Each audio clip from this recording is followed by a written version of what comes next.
আসসালামু আলাইকুম। এই ভিডিওতে আমি দেখাবো যে কিভাবে আমরা আমাদের ক্রোম ব্রাউজারের যে AW স্ন্যাপ একটা প্রবলেম দেখা দেয়, এটা আমরা সলভ করব। এজন্য প্রথমে আমরা সার্চ বারে যাব। সার্চ বারে গিয়ে আমরা রান লিখব, আর ইভেন রান, এই রানে যাব। রানে যাওয়ার পর এখানে আমরা লিখব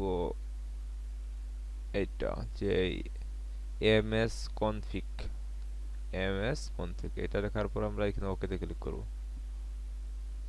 ওকেতে ক্লিক করার পর এখানে আমরা সার্ভিসে আসব। সার্ভিসে আসার পর এখানে hide all Microsoft deep service, এই হাইড অল মাইক্রোসফট সার্ভিসে ক্লিক করার পর ডিজেবল করব। এইখানে ডিজেবল করার এইখানে ডিজেবল করব। ডিজেবল করার পর এইখানে অ্যাপ্লাই, ডিজেবল করার পর আগে অ্যাপ্লাই করতে হবে। অ্যাপ্লাই পর তারপর আমরা ওকে করব।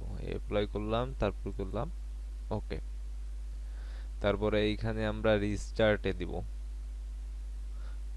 এইখানে আমরা রিস্টার্ট দেবো। রিস্টার্ট দিলে আমাদের কম্পিউটারটা অটোমেটিকলি রিস্টার্ট নেবে। যেহেতু আমার এটা প্রবলেম নাই, এই জন্য আমি রিস্টার্ট দিতেছি না। তাহলে আমরা আগে রিস্টার্ট দেবো। রিস্টার্ট দেওয়ার পর যখন আমাদের কম্পিউটারটা আবার অন হয়ে যাবে, তখন আমরা আবার রান বাটনে আসবো, রানে আসবো। রানে আসার পর ওইটাই লেখা থাকবে যে এমএসসি কনফিগ, এটা লেখার পর ওকে করব। ওকে লেখার পর আবার এইখানে সার্ভিসে আসবো। সার্ভিসে আসার পর হাইড অল মাইক্রোসফট সার্ভিস, এখানে যাব। এখানে যাওয়ার পর আমরা যেটা ডিসেবল করেছিলাম ওইটা আবার ইনেবল করে দেবো। ইনেবল করার পর এখানে অ্যাপ্লাই করব। অ্যাপ্লাই করার পর এখানে ওকেতে ক্লিক করব।